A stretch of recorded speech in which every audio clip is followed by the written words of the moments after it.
DIYs-by-dar. Let's upcycle 2 old chairs and turn them into an Indian-inspired bench. And yes, you can do it. What I have found was a couple chairs that were $5 a piece at a thrift store. They were some really nice chairs at one time. They are veneered though. It says mahogany, but it has a mahogany veneer on it. And they were in dirty shape, very solid, not really a lot of damage on them, but some mold issues I needed to clean off.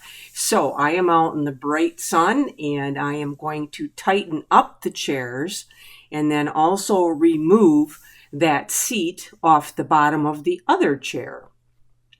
So I can give these a good scrubbing outside with my Dawn Power Wash.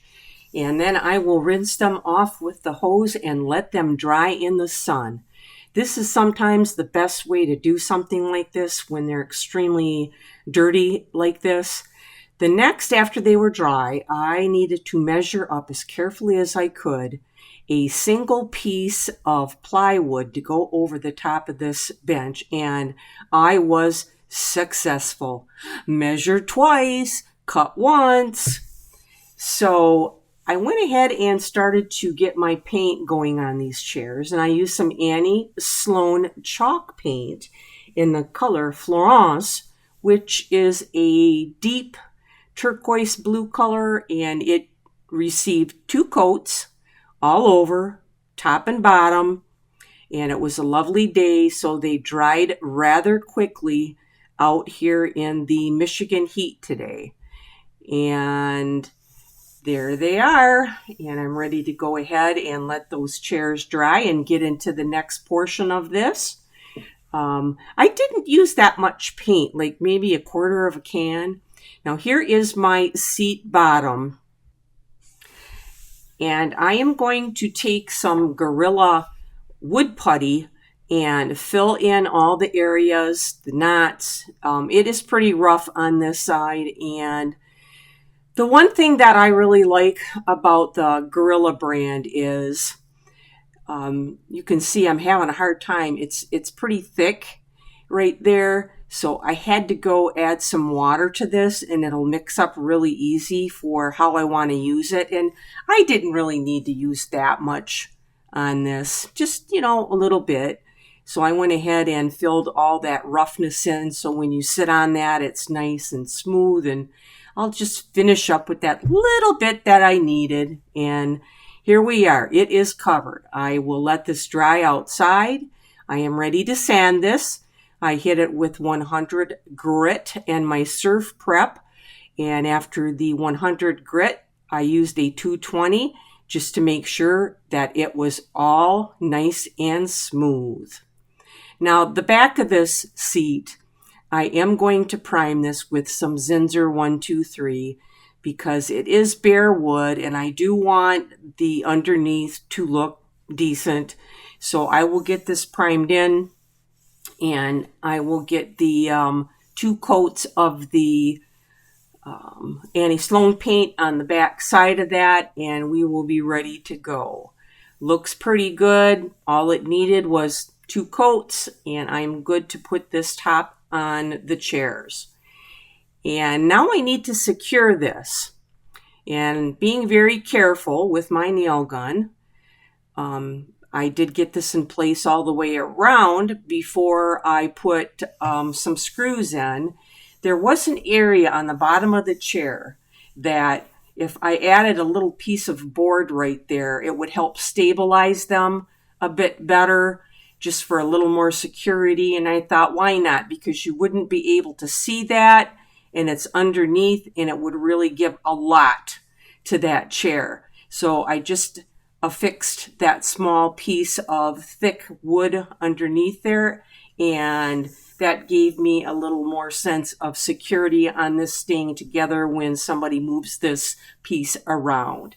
Now I have drilled my pilot holes. I'm putting 6 screws in all along the outside edge just to make sure that this top stays on. And of course, I'll fill them holes and I am ready to put my 2 coats of Florence paint on this seat and let that dry, and then the fun can begin. This is my decoupage paper made by Marley paper in the design Nellie, and I am a brand ambassador for Made by Marley. So some papers I use have been provided to me.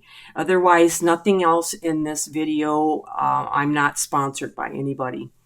And this paper is very robust. It's not thin like tissue paper, and you can find Made by Marley on Instagram, Facebook, and YouTube, and they have a website, www.madebymarley.co.uk, and that is where you can find all the papers, and they do have a lot of stockists in the U.S. where you can get them as well.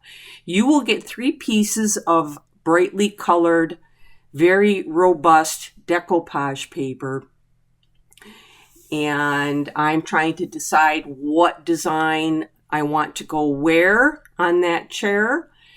And this is going to require some measuring because I want it to go into some of the side inserts, and then also along that top area there's a slight insert there, and I wanted to incorporate as much of that paper in this design as I could. Measure twice, cut once. Mod Podge is the glue of choice for Lel's paper, and that's about how thick you want it. And I have a very soft brush, and I'm spreading it out very well, making sure I did not miss any areas. And now you know I wear a hat. You see all that fuzzy hair there? That kind of gets it out of the way. But when I was putting my pieces on, I just started on one end and slowly went across, and just pushing it down with my fingers. And I will go back over the top once I get this placed with a soft cloth, just to make sure it is down good over the entire piece of paper. And all the papers went on extremely well. I had no problems at all, no wrinkles, no creases, no folds at the end. So it really went on very, very well, and I was happy with that. I did go back and run some glue just underneath that edge and stuck that down because I did not want this to come up. There were 2 areas on each side that I needed to put a little piece in there because that piece didn't run the whole length of that chair. So I tried to match up the pattern the best that I could, and it's a straight cut. So I butted that up to the piece, and it worked well. I did not have to do any additional painting around that. It fit right next to it, and you could not tell. But once again, I did glue this down well, so this was not going to move anywhere. Down the thin rails, I filled it with my glue, put my little strip of decoupage paper in there, and stuck that down and gently went with my soft cloth, made sure it was all stuck down. And then in this case, what I did was I just went back with the decoupage paper and I went over the whole thing, especially on the ends, to make sure that that paper stayed in place. And I did wipe off the excess. So here we are. We have all of our decoupage paper on. And I also did a little bit of an area on the side of the chair because there was a panel there that I could fit some paper in. So I put a piece of paper on each side in that location. I am ready to start with some stenciling. Now I have the color Provence by Annie Sloan. It's a chalk paint, and I just have a random stencil. I have so many stencils. I have gotten a lot of them off Amazon, off Temu. I just really have a lot of them, and it does work best with the swirly twirly method, where you just hold that stencil in place and just kind of swirl that brush around. And you can see I randomly went all over this chair seat, even off the edge, with that first color design. So here I was, I needed to move this chair. I was in the basement and I wanted to move upstairs into my room. And I have my next stencil, which is very intricate. So the swirly twirly didn't always work. I had to do a little bit of the dabby dabby. I have Dixie Belle muscadine wine chalk paint. I went around the outside edge of that stencil, changed color, and used Dixie Belle terracotta chalk paint to get that next layer. And then the final layer that I did in the middle, basically it looks like a lotus flower, I used Annie Sloan Feral chalk paint in that area. And once I had that completed, I did go back with a special paint that is a folk art paint, color shift paint in green flash. It is a iridescent paint. And I went over all of the green area that I had and decided to hit a couple areas on the outside of that stencil just so it did not look so flat. Well, we'll see if it turned out. And I really liked it. It was very intricate, very beautiful. And that stencil had some corner ends on it for a corner. So I went ahead and I put 4 of that design in the back corner using the same colors. So I'm letting that dry. And you see that border around the upper part of the chair, around that decoupage paper. I need to do something there. So I used that same color shift paint. And that's how I purchased it in a bottle like that. And it's a little bit liquidy. I had to put 3 coats on, and I just used a little piece of sponge, dipped it in the paint, and I went around that little border about 3 times, and it gave excellent coverage and some really cool green iridescence. I used that same paint, and now I have a little stamp from Design-by-Prima, and it is from the Bohemian Florals pattern. And I went ahead and put this design across that bottom support piece of wood on both chairs, just to give it a little bit of something in that area. Now I have another stamp from Design-by-Prima, and this one is Bohemian Dreams. I'm using the red paint this time because I need to get some more of this red on this chair. And I am going to take this stamp, and it's a lot easier stamping on something flat like this because less chance of moving it, and you can go ahead and press all of it down. And there is my red design that I am going to take and create it across the whole front of the chair and also up the sides. And then I decided to use that Bohemian stamp in red to give it a little color on the sides. And you can see now on the top of the chair, I added that same flower in that green color. And here is the front of the chair. And that green is also in a layer underneath that decoupage paper. And I added a little terracotta color. And here is a stick with me. And I'm going to use the Dixie Shine, which is almost like gold leafing, but it's not as messy. You put the paste on, make sure you cover the whole area. You need to let that paste sit there until it becomes clear before you stick your sheet on there. The only thing with this is it doesn't always give you like 100% coverage after you put the paper on. But that's okay because this was not meant to be something that was extremely perfect. So you put that sheet on there, gold side out, of course, rub it.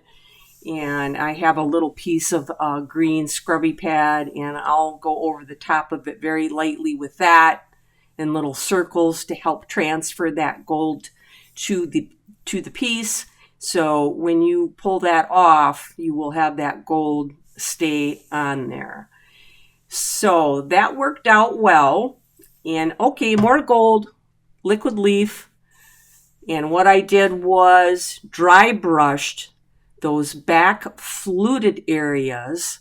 In the middle, there's a small flower. And I put the Stick With Me sheet gold on those. And I was going to use this liquid leaf and dry brush that across those fluted areas.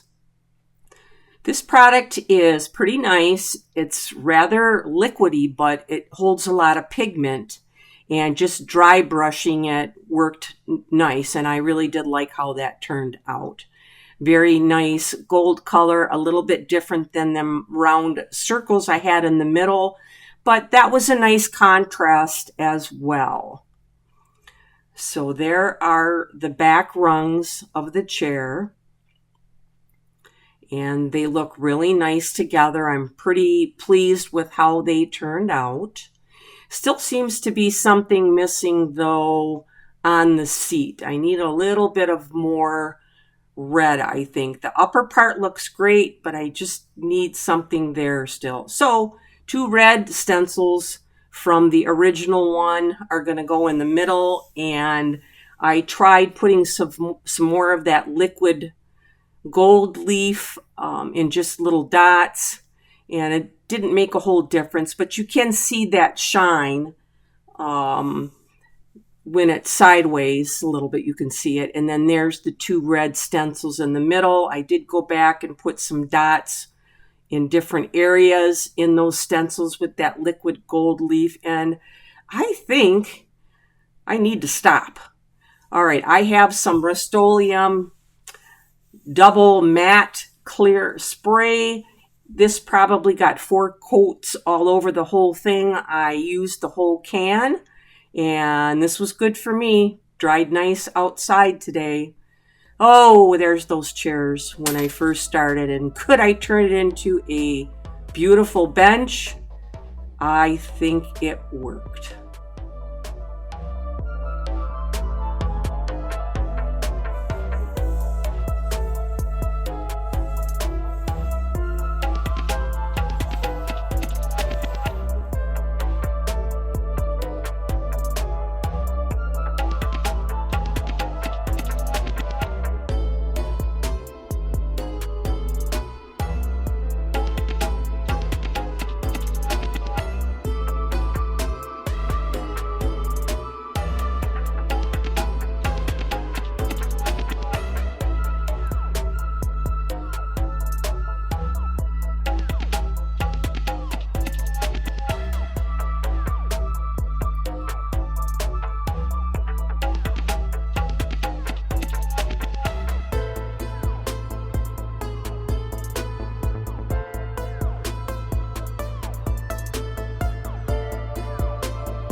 This was extremely fun.